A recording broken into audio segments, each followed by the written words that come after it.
اعوذ باللہ من الشیطان الرجیم بسم اللہ الرحمن الرحیم الحمدللہ رب العالمین وصلی اللہ علی نبینا محمد وعلی آلہ واصحابہ اجمعین سبحانک اللہم لا علم لنا الا ما علمتنا انک انت العلیم الحکیم ولا حول ولا قوة الا باللہ العلی العظیم اللہم علمنا ما ينفعنا وانفعنا بما علمتنا وزدنا علما وعملا متقبلا یا رب العالمین اللہم انا نبرأ الیک من حولنا وقوتنا وعلمنا وحفظنا وذکائنا ونلتجئ الى حولک وقوتک یا ذا القوة المتین آمین یا رب۔ سلسلہ فی بیت الحبیب کا ایسا پروگرام کہ جس میں ہم رسول اللہ صلی اللہ علیہ وسلم کی والدہ کے تذکرہ میں ان کی پیدائش کا ذکر آج پڑھیں گے۔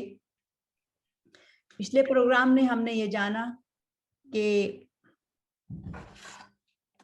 سردار عبد المطلب کے بیٹے کو واپس لانے کے لیے انہوں نے اپنے بڑے بیٹے حارث کو یثرب بھیجا تاکہ وہ عبداللہ کو واپس لے آئیں، لیکن حارث یثرب سے واپس خالی ہاتھ ہی لوٹ آئے اور عبداللہ یثرب ہی کی مٹی میں سپرد ہو گئے۔ اللہ تعالیٰ کی مشیت کون جانتا تھا کہ یثرب جہاں پر عبداللہ دفن کر دیے گئے اسی سرزمین پر کئی سالوں کے بعد محمد الرسول اللہ صلی اللہ علیہ وسلم تشریف لے جائیں گے اور وہیں پر ان کی قبر مبارک بنے گی۔ جب واقعات کی ان کڑیوں کو ہم جوڑ کر دیکھتے ہیں تو اللہ سبحانہ و تعالیٰ کی مشیت اور ارادہ اور اس کی قدرت اور طاقت اور اس کا غلبہ سمجھ میں آتا ہے۔ جب بڑے بھائی حارث اپنے بھائی کی وفات کی خبر لے کر مکہ پہنچتے ہیں تو مکہ شہر جس کا بچہ بچہ اس خوبصورت نوجوان عبداللہ کو جانتا تھا، اور سردار عبد المطلب کے اس بیٹے کو مکہ شہر میں اور پورے عرب میں کون نہیں جانتا تھا۔ خوبصورت، خوب سیرت، خوش اخلاق، ہمدرد، دوسروں کے دکھ درد کا ساتھی، وہ ہاشمی نوجوان جس کے صلب سے آخری نبی کو پیدا ہونا تھا اور جسے سید البشر کا باپ بننا تھا۔ کہتے ہیں نا کہ باپ اور بیٹے میں مشابہت بہت ہوتی ہے۔ جی ہاں، ذرا تصور کریں کہ وہی ہاشمی نوجوان جس کے مشہور ہونے کی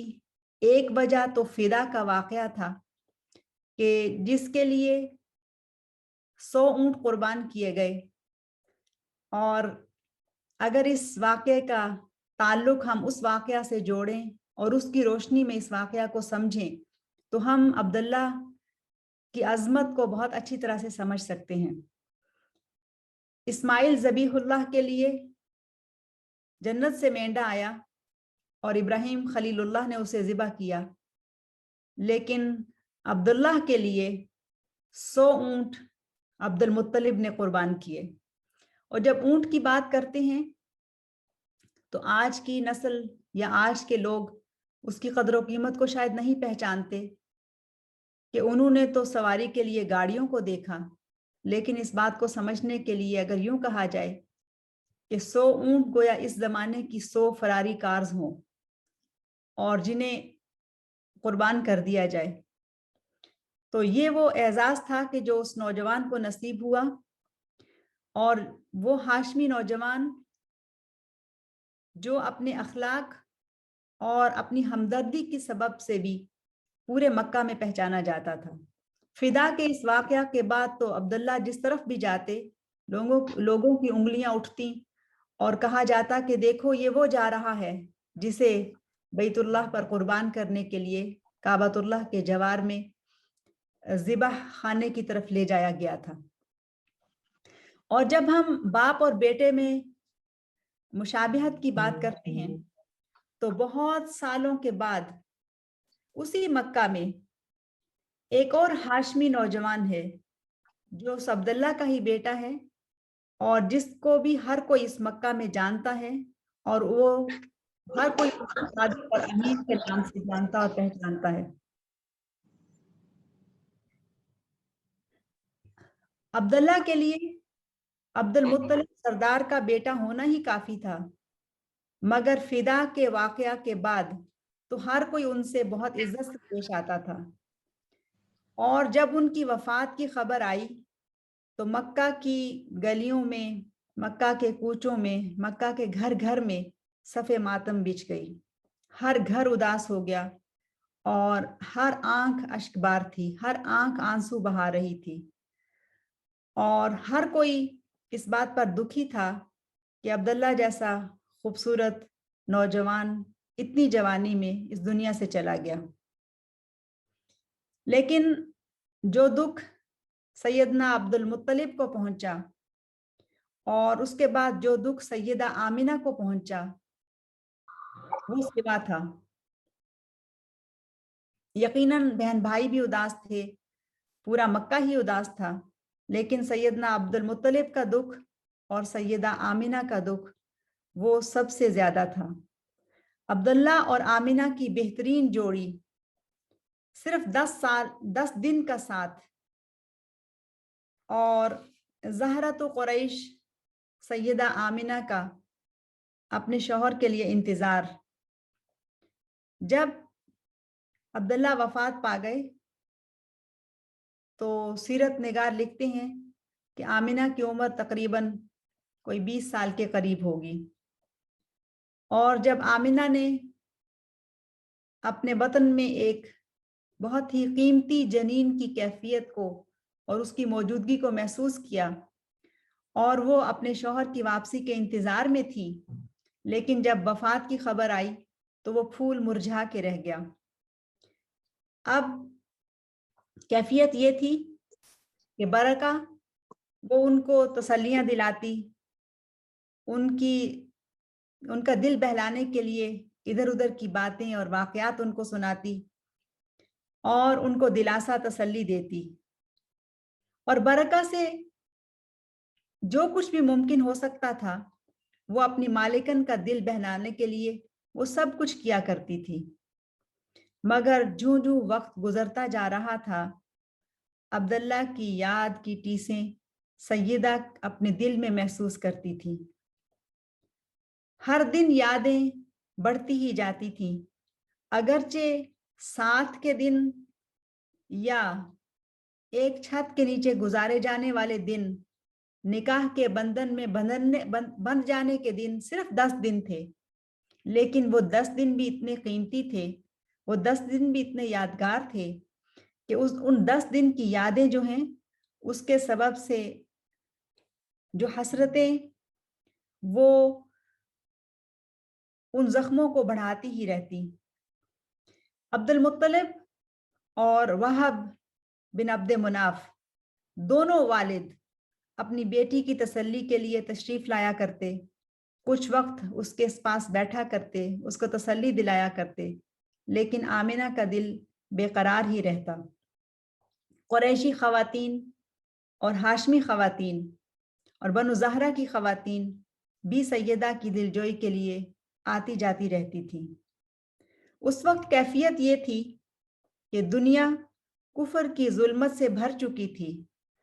اور ظلم کی چکی تلے انسانیت پس رہی تھی، نہ صرف پس رہی تھی بلکہ کراہ رہی تھی، اور ہر طرف قتل و غارت گری عام تھی، لوٹ کھسوٹ، جنگیں، اغوا، تاوان، بچیوں کو زندہ درگور کر دینا۔ کون کون سا گناہ تھا کہ چشم فلک جس کا نظارہ نہیں کر رہا تھا۔ جب ہم ان حالات کو دیکھتے ہیں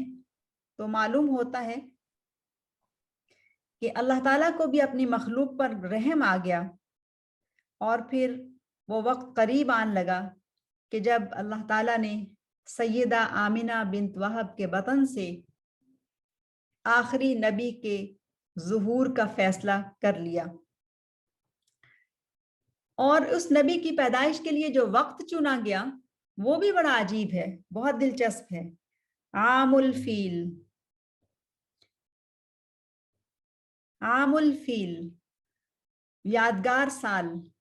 وہ سال کہ جس میں یمن کے بادشاہ ابرہہ نے کعبۃ اللہ کو گرانے کے لیے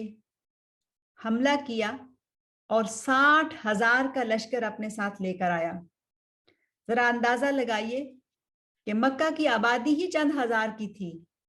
اور کعبۃ اللہ کو گرانے کے لیے 60,000 کا لشکر جو گھوڑوں اور ہاتھیوں پر مشتمل ہے وہ آ جاتا ہے۔ اور پھر جب عبد المطلب یہ فیصلہ کرتے ہیں کہ ہمارے اندر اس دشمن کا سامنا کرنے کی ہمت نہیں ہے، ہم تو گھروں کو خالی کر کے پہاڑوں پہ چلے جائیں گے اور اس گھر کا جو رب ہے وہی اس گھر کی حفاظت کرے گا، تو یہ اطلاع سیدہ آمنہ کے پاس بھی جاتی ہے اور انہیں بھی یہ بتایا جاتا ہے کہ ہمیں اپنے گھر کو چھوڑ دینا ہے۔ تو سیدہ کچھ پریشان ہو جاتی ہیں کہ اب ولادت کے دن قریب ہیں اور اگر گھر سے نکل کے کہیں جائیں گی تو کہیں ایسا نہ ہو کہ یہ جو عبداللہ کی امانت ان کے بطن میں موجود ہے اس کو کوئی نقصان پہنچ جائے۔ لیکن بہرحال بچاؤ کی ایک ہی صورت تھی، پورا مکہ اپنا مختصر سا ساز و سامان، کھانے پینے کی چند اشیاء لے کر پہاڑوں پر چلا گیا اور سیدہ اور برکہ بھی ان کے ساتھ چلی گئیں۔ جب یہ واقعہ ہو چکا اور اللہ سبحانہ و تعالیٰ نے اپنی قوت اور اپنی مشیت سے ابابیل بھیج کر اس لشکر کو تہس نہس کر دیا، اور جس کا واقعہ قرآن مجید میں سورہ الفیل کے اندر موجود ہے، اور اس سورہ کے آخر میں بتایا جاتا ہے کہ ہم نے ان کو کعصف مأکول بنا دیا، یعنی ایسے کہ جیسے کچرا ہوتا ہے، ایسے جیسے بھوسا ہوتا ہے، اس طرح کی کیفیت ان کی کر دی، اور جو آرمی ان پر حملہ آور ہونے کے لیے آئی وہ چھوٹے چھوٹے پرندے تھے جن کے ہاتھ میں چھوٹے چھوٹے پتھر تھے، لیکن گویا کہ وہ اتنے بڑے بڑے بلٹس ہیں کہ جنہوں نے اس کو تہس نہس کر کے اور برباد کر کے رکھ دیا۔ بعض مفسرین نے یہ لکھا ہے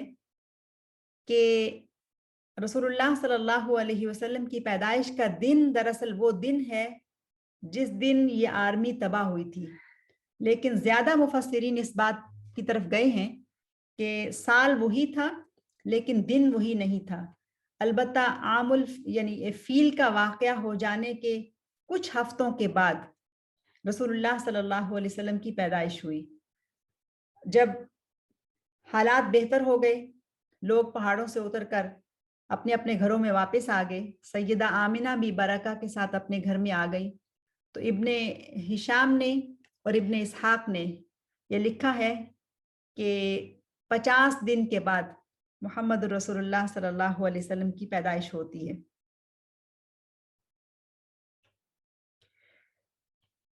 رسول اللہ صلی اللہ علیہ وسلم کی پیدائش ام القریٰ، وہ کہ جو بستیوں کی بھی ماں ہے، شہر مکہ اور بیت العتیق کے قرب و جوار میں ایک گھرانہ جس میں صرف اس گھرانے میں ایک مالکن ہے اور ایک اس کی باندی ہے، دو ہی لوگ اس میں موجود ہیں۔ اس گھر کا مالک تو کب کا رخصت ہو چکا۔ اس گھر میں اللہ تعالیٰ ایک ایسے نبی کی پیدائش کرتے ہیں کہ جس کو رہتی دنیا تک کے لیے خاتم النبیین کا اعزاز ملنے والا ہے، اور وہ نبی کہ جنہوں نے نہ صرف سیدہ آمنہ کو آخری نبی کی ماں کا درجہ دیا، ایسا بچہ کہ جو اپنی ماں کے لیے بہت ہی قیمتی تھا، نہ صرف اپنی ماں کے رتبے کو بلند کر گیا بلکہ رہتی دنیا تک کے لیے ہر ماں کی شان کو بھی بڑھا گیا یہ بتا کر کہ الجنت تحت اقدام الامہات. جس نے خود جی بھر کر اپنی ماں کو دیکھا بھی نہیں تھا لیکن رہتی دنیا تک کی ماؤں کو عزت بخش گیا اور رہتی دنیا تک کی انسانیت کو یہ بتا گیا کہ ماں کا درجہ اور ماں کا مقام کیا ہوتا ہے. وہ وقت آن پہنچا کہ جب محمد الرسول اللہ صلی اللہ علیہ وسلم کی پیدائش ہونی تھی. اور پھر ایک دن ایسے ہی صبح صادق کا وقت تھا اور سیدہ آمنہ نے محاذ کی کیفیت کو محسوس کیا تو برکہ ایمن کو بھیجا تاکہ وہ مکہ میں سب سے قابل اور مشہور دائی عثمان بن العاص کو بلا لائیں. عثمان بن العاص آ گئیں اور عثمان یہ کہتی ہیں کہ انہوں نے رسول اللہ صلی اللہ علیہ وسلم کی پیدائش یعنی آمنہ کے ہاں بچے کی پیدائش کی جو کیفیت ملاحظہ کی وہ یہ تھی کہ اتنی آسان پیدائش انہوں نے آج تک کسی کی دیکھی ہی نہیں تھی. کہ کیا ہوتا ہے کہ تھوڑی ہی دیر گزرتی ہے اور ایک خوبصورت بچہ ان کے ہاتھوں میں موجود ہے.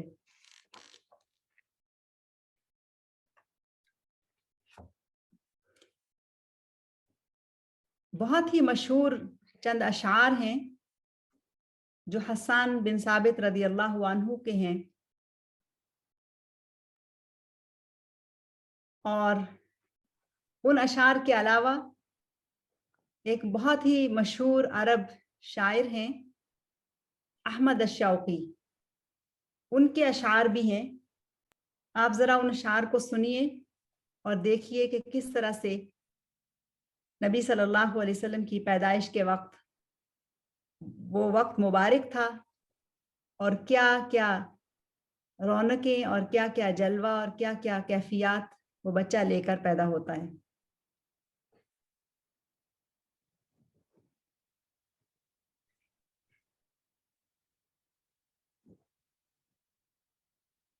ولد الهدى فالكائنات ضياء وفم الزمان تبسم وثناء الروح والملأ الملائك حوله للدين والدنيا به بشراء والعرش يزهو والحظيرة تزدهي والمنتهى والسدرة العصماء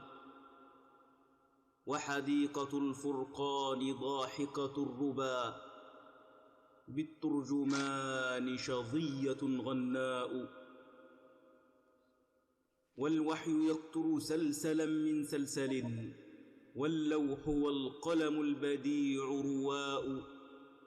نظمت أسامي الرسل فهي صحيفة في اللوح واسم محمد طغراء اسم الجلالة في بديع حروفه ألف هنالك واسم طه الباء يا خير من جاء الوجود تحية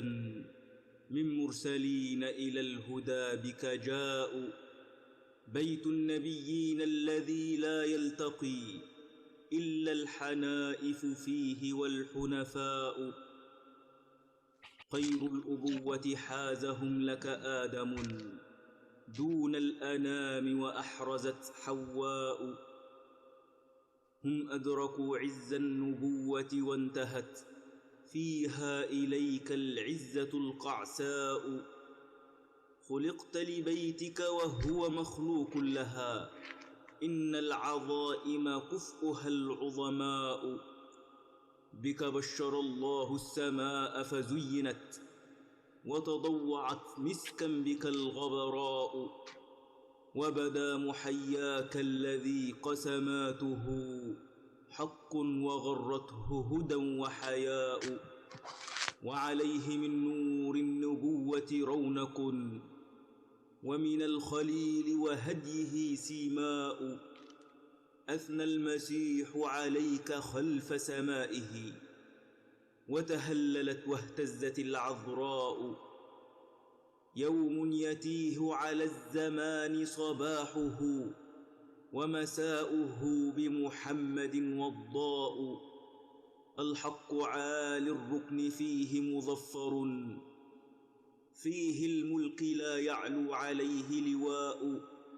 ذعرت عروش الظالمين فزلزلت وعلت على تيجانهم أصداء والنار خاوية الجوانب حولهم خمدت ثوائبها وغاض الماء والآية تترى والخوارق جمة جبريل رواح بها غداء نعم اليتيم بدت مخايل فضله واليتم رزق بعضه وذكاء في المهد يستسقى الحياة برجائه وبقصده تستدفع البأساء بسوى الأمانة في الصبا والصدق لم يعرفه أهل الصدق والأمناء يا من له الأخلاق ما تهوى العلا منها وما يتعشق الكبراء لو لم تقم دينا لقامت وحدها دينا تضيء بنوره الآناء زانتك في الخلق العظيم شمائل يغرى بهن ويولع الكرماء أما الجمال فأنت شمس سمائه وملاحة الصديق منك أياه والحسن من كرم الوجوه وخيره ما أوتي القواد والزعماء فإذا سخوت بلغت بالجود المدى وفعلت ما لم تفعل الأنواء وإذا غفوت فقادرا ومقدرا لا يستهين بعفوك الجهلاء وإذا رحمت فأنت أم أو أب هذان في الدنيا هما الرحماء وإذا غضبت فإنما هي غضبة في الحق لا ضغن ولا بغضاء وإذا رضيت فذاك في مرضاته ورضا الكثير تحلم ورياء وإذا خطبت فللمنابر هزة طعر الندي وللقلوب بكاء وإذا قضيت فلا ارتياب كأنما جاء الخصوم من السماء قضاء وإذا حميت الماء لم يورد ولو أن القياصر والملوك ظماء وإذا أجرت فأنت بيت الله لم يدخل عليه المستجير عداء وإذا ملكت النفس قمت ببرها ولو أن ما ملكت يداك الشاء وإذا بنيت فخير زوج عشرة وإذا ابتنيت فدونك الآباء وإذا صحبت رأى الوفاء مجسما في بردك الأصحاب والخلطاء وإذا أخذت العهد أو أعطيته فجميع عهدك ذمة ووفاء وإذا مشيت إلى العدا فغضنفر وإذا جريت فإنك النكباء وتمد حلمك للسفيه مداريا حتى يضيق بعرضك السفهاء في كل نفس من سطاك مهابة ولكل نفس في نداك رجاء ولد الهدى فالكائنات ضياء وفم الزمان تبسم وثناء الروح والملأ الملائك حوله للدين والدنيا به بشراء والعرش يزهو والحظيرة تزدهي والمنتهى والسدرة العصماء. یہ وہ خوبصورت اشعار ہیں جو احمد الشوقی کے ہیں، اور میں نے چاہا کہ یہ اشعار اس قدر خوبصورتی سے محمد صلی اللہ علیہ وسلم کی ثنا اور ان کے وصف بیان کرتے ہیں کہ ان سب کو سن لیا جائے. انشاءاللہ آگے چل کر ان اشعار کا ترجمہ بھی آپ کے سامنے پیش کیا جائے گا. شروع کے جو 2 اشعار ہیں وہ اس طرح سے کہ ولد الہدا فالکائنات ضیاء وفم الزمان تبسم وثناء، یعنی وہ ہستی پیدا ہو گئی جو ہدایت کا منبع ہے اور کائنات روشن ہو گئی اور زمانے کا منہ وہ بھی مسکرانے لگا اور تعریف کرنے لگا، اور روح الامین یعنی جبریل اور ملائکہ کے سردار سب اس کے ارد گرد اکٹھے ہو گئے اور دین اور دنیا میں ہر طرف خوشخبری ہی پھیل گئی. عرش بھی اس کے اوپر ناز کرنے لگا اور اس کی آمد پر جھوم اٹھا، اس لیے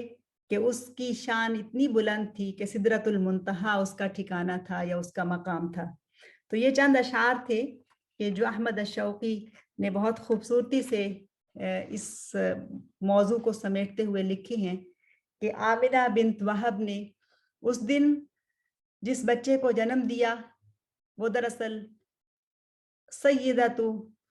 هذه الامہ، وہ اس امت کا سردار بچہ بنا، اور وہ خاتون جو اس کو جنم دینے والی ہے آمنہ بنت وہب، وہ دراصل آخری نبی محمد صلی اللہ علیہ وسلم کی والدہ ہیں. اور اسی طرح سے حسان بن ثابت کے اشعار کا میں نے ذکر کیا. وہ کہتے ہیں وَأَحْسَنَ مِنْكَ لَمْ تَرَ قَطُّ عَيْنِي وَأَجْمَلَ مِنْكَ لَمْ تَلِدِ النِّسَاءُ خُلِقْتَ مُبَرَّأً مِنْ كُلِّ عَيْبٍ خُلِقْتَ كَأَنَّكَ كَمَا تَشَاءُ. آپ سے بڑھ کر میری آنکھ نے کسی خوبصورت انسان کو نہیں دیکھا، اور آپ سے بڑھ کر کسی عورت نے کسی بچے کو جنم نہیں دیا. آپ یعنی محمد صلی اللہ علیہ وسلم ہر عیب سے پاک پیدا کیے گئے، گویا کہ وہ یوں پیدا کیے گئے جیسا کہ پیدا ہونا چاہتے تھے. اور اس وقت سیدہ آمنہ کے گھر میں موجود دایا عثمان بن ابی العاص کی والدہ کہتی ہیں فما من شیء انظر الیہ فی البیت الا نور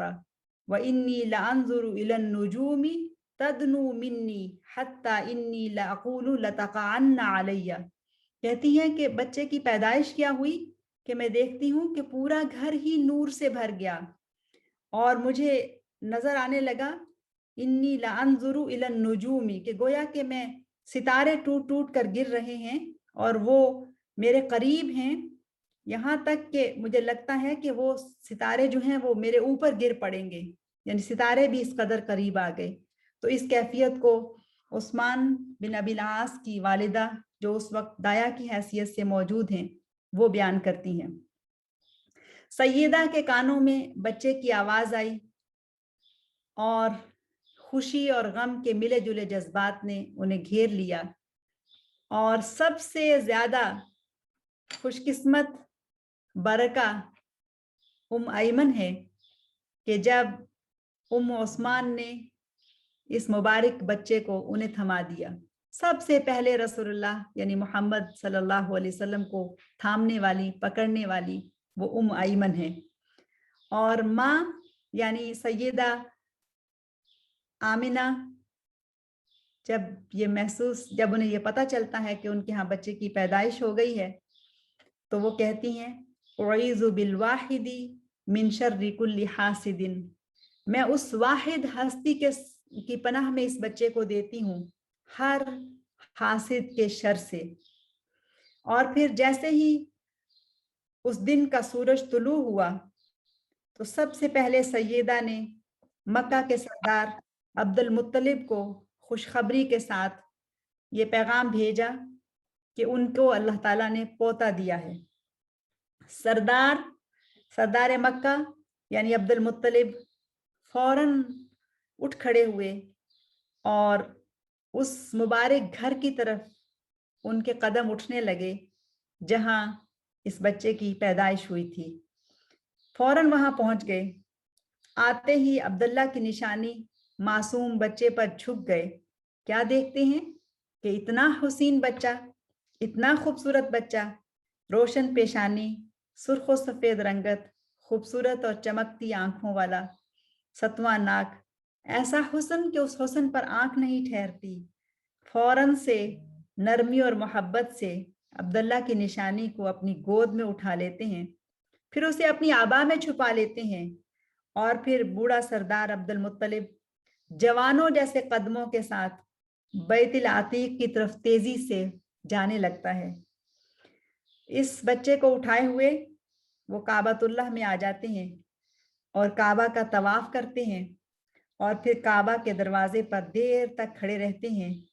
اور اپنے مرحوم اور فقید بیٹے عبداللہ کو یاد کرتے ہیں۔ اسی لمحے ان کی آنکھیں آنسوؤں سے بھر جاتی ہیں۔ معلوم نہیں یہ آنسو عبداللہ کی جدائی کے آنسو ہیں یا یہ آنسو محمد کی پیدائش کے آنسو ہیں، خوشی کے آنسو، تشکر کے آنسو، ملے جلے آنسو۔ لیکن کوئی بات نہیں، بوڑھے سردار عبد المطلب کی گود تو ہری ہو گئی، ان کی گود تو بھر گئی، ان کے بازوں میں اس وقت ایک خوبصورت بچہ موجود ہے۔ سردار عبد المطلب کعبہ کا پردہ پکڑتے ہیں اور دیر تک اللہ تعالیٰ کا شکر ادا کرتے ہوئے نومولود کی حفاظت کے لیے اللہ تعالیٰ سے دعا کرتے ہیں، اور سردار عبد المطلب چند اشعار کہتے ہیں جو دعا کے بھی ہیں اور اپنی ان کی جو دلی کیفیت ہے اس کو بھی وہ بیان کر رہے ہیں۔ سردار عبد المطلب کے جو اشعار ہیں وہ یہ ہیں، وہ کہتے ہیں یا ربی لا ارجو لہم سوا کا،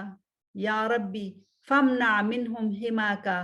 ان عدو البیت من عدا کا، امنعہ ان یخربوا فنا کا۔ اے میرے رب، میں تم سے فریاد کرتا ہوں کہ، اور میری فریاد صرف تجھ سے ہی ہے، اے رب جس نے اس گھر کی حفاظت کی، تو اس بچے کی بھی حفاظت کرنا، اسے دشمن سے بچا کر رکھنا، اور اس گھر کے دشمنوں کو بھی اس گھر سے دور رکھنا، اور اس گھر کی بھی حفاظت اور اس بچے کی بھی حفاظت کرنا۔ یا رب لا ارجو لہم سوا کا، اے رب مجھے صرف تیری ہی رحمت سے امید ہے۔ تو یہ اشعار سیدنا عبد المطلب ادا کرتے ہیں، بچے کے لیے دعا کرتے ہیں، اور پھر انہی زندگی کی حرارت سے بھرپور قدموں کے ساتھ واپس سیدہ آمنہ کے پاس آ جاتے ہیں اور انہیں بتاتے ہیں کہ دیکھو آمنہ، میں نے اس بچے کو کسی کو بھی ہاتھ نہیں لگانے دیا، میں نے اس بچے کو اللہ کے گھر کا طواف کرا دیا ہے، اور میں نے کعبۃ اللہ کی دہلیز پر کھڑے ہو کر اپنے اس بچے کے لیے بہت دعا مانگی ہے۔ اور بچے کو ماں کی گود میں لوٹا کر سردار عبد المطلب پھر واپس چل پڑتے ہیں، اور واپس جا کر اب انہیں قربانی کے اونٹ جمع کرنے ہیں۔ ایسی ہی قربانی جو اس بچے کے باپ کے لیے دی گئی تھی، اور اس سے ملتی جلتی قربانی وہ اس بچے کے لیے بھی دینا چاہتے ہیں۔ قربانی کے اونٹ جمع کرتے ہیں تاکہ انہیں ذبح کریں، خوشی منائیں، تقریب کا انعقاد کریں، اور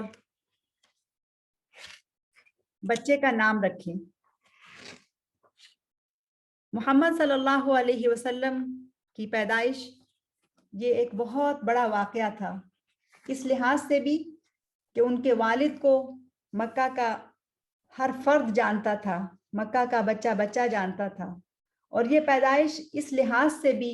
منفرد اور جدا اور ممتاز ہو گئی کہ یہ عام الفیل کے بڑے حادثہ کے یا بڑے واقعہ کے چند ہی ہفتوں کے بعد ہوئی، اور پھر اس لیے بھی اہم ہو گیا کہ سیدنا عبد المطلب سے جب لوگوں نے پوچھا کہ آپ نے اپنے بچے کا یعنی پوتے کا نام کیا رکھا ہے،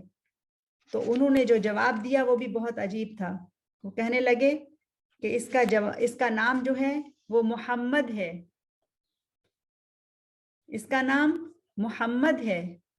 اس لیے کہ میں چاہتا ہوں کہ اس بچے کی شان والا کوئی اور نہ ہو، اس بچے کی شان جو ہے وہ بہت مختلف ہو، اور ایسا ہی ہوا، اس بچے کی شان جیسا کوئی بچہ دنیا میں پیدا نہیں ہوا۔ دادا نام تجویز کرنے کے ساتھ ساتھ قربانی بھی ادا کرتے ہیں، اور ساتھ ساتھ یہ کہتے جاتے ہیں کہ مجھے معلوم ہے اس بچے کی شان والا کوئی بچہ نہیں ہوگا، اور یہ بھی کہتے ہیں کہ مجھے معلوم ہے کہ اس جیسا نام بھی پہلے کسی کا نہیں تھا، یہ نام میں بھی منفرد، یہ شان میں بھی منفرد۔ جس طرح سے عبداللہ پورے مکہ کی آنکھ کا تارا تھا، جب اس کے ہاں بچہ پیدا ہوتا ہے تو وہ در یتیم ہے، لیکن پورے مکہ کی آنکھوں کا تارا بن جاتا ہے۔ وہ در یتیم، لیکن نہ صرف اپنی ماں کے دل کی دھڑکن بلکہ اپنے بوڑھے دادا کا مان اور اعزاز بھی، اور اپنے پورے خاندان کے لیے بھی یادگار، اور اپنے پورے خاندان کی عزت کا اور ان کی عصمت کا اور ان کی عظمت کا محافظ۔ سیدنا عبد المطلب کچھ اور اشعار بھی پڑھتے ہیں۔ الحمدللہ الذی اعطانی ھذا الغلام الطیب الاردانی قد ساد فی المہد علی الغلمان اعیذہ بالبیت ذی الارکان حتی اراہ بالغ البنیان اعیذہ من شر ذی شنان من حاسد مضطرب العنان۔ پھر سے وہ قربانی کرنے کے بعد یہ دعا مانگتے ہیں اور اشعار کے انداز میں کعبۃ اللہ کے سائے میں بیٹھ کر کہتے ہیں، میں اللہ کا شکر ادا کرتا ہوں جس نے مجھے یہ نعمت عطا کی۔ نعمت کون سی ہے؟ ھذا الغلام الطیب الاردانی، ایسا غلام کہ جو پاکیزہ ہے اور جس جیسا کوئی اور نہیں ہے، اور میں اسے اس کعبہ کے مالک کی پناہ میں دیتا ہوں۔ رسول اللہ صلی اللہ علیہ وسلم کی پیدائش ہو چکتی ہے، تو پھر سوال یہ پیدا ہوتا ہے کہ اس بچے کو دودھ کون پلائے۔ اب یہاں پر جو کیفیت ہمیں ملتی ہے، سب سے پہلے اس بچے کو دودھ پلانے والا کون ہے؟ تو 2-3 رائے مفسرین نے اور سیرت نگاروں نے لکھی ہیں۔ ان میں ایک یہ کہ سب سے پہلا دودھ انہوں نے اپنی ماں ہی کا پیا، لیکن ماں کا دودھ ناکافی ہونے کی وجہ سے کسی اور دایا کا دودھ جو ہے وہ بھی انہیں دیا گیا۔ اور ایک روایت یہ بھی ملتی ہے کہ سب سے پہلے جو دودھ انہوں نے پیا وہ سویبہ کا تھا۔ اب سویبہ کون ہے؟ سویبہ الاسلمیہ مولات ابی لہب۔ سویبہ دراصل محمد صلی اللہ علیہ وسلم کے چچا ابو لہب کی باندی ہے، اور یہ وہ سویبہ ہے کہ جو محمد کی پیدائش صلی اللہ علیہ وسلم، ان کی پیدائش کی خبر بھی جا کر ان کے چچا ابو لہب کو دیتی ہے۔ اور یہ وہی ابو لہب ہے کہ جس نے جب اپنے فقید مرحوم بھائی کے بیٹے کی پیدائش کی خبر سنی تو اشارے سے اپنی اس باندی کو آزاد کر دیا۔ اور سویبہ کے نصیب میں یہ اعزاز بھی لکھا تھا کہ وہ محمد صلی اللہ علیہ وسلم کی رضائی ماں ہو۔ شروع میں نے آپ سے یہ بات کہی تھی کہ ہم نبی صلی اللہ علیہ وسلم کی ماؤں کے بارے میں بات کریں گے، تو ذہن میں یہ سوال آتا ہے کہ ماں تو ایک ہی ہوتی ہے، لیکن رسول اللہ صلی اللہ علیہ وسلم کی 4 مائیں تھیں۔ ایک ماں آمنہ بنت وہب، اور پھر رضاعت کے لحاظ سے جو دوسری پہلی ماں ہے وہ ہے سویبہ مولات ابی لہب۔ اور سویبہ الاسلمیہ، ان کا یہ ٹائٹل ہے کہ اول مرضعۃ للنبی، یعنی اول مرضعۃ لمحمد صلی اللہ علیہ وسلم، سب سے پہلی دودھ پلانے والی۔ اور جاریۃ عمہ ابی طالب، ان کے چچا ابو طالب کی جاریہ، لیکن اس خوش قسمت بچے کی پیدائش کے ساتھ ہی اس جاریہ کی قسمت بھی جاگ اٹھی، اور وہ جو کئی سالوں سے غلامی کی زنجیروں میں جکڑی ہوئی تھی اسے آزاد کر دیا گیا۔ گویا محمد کی پیدائش صلی اللہ علیہ وسلم کی پیدائش کے ساتھ ہی غلامی کی زنجیریں بھی ٹوٹنے لگیں، اور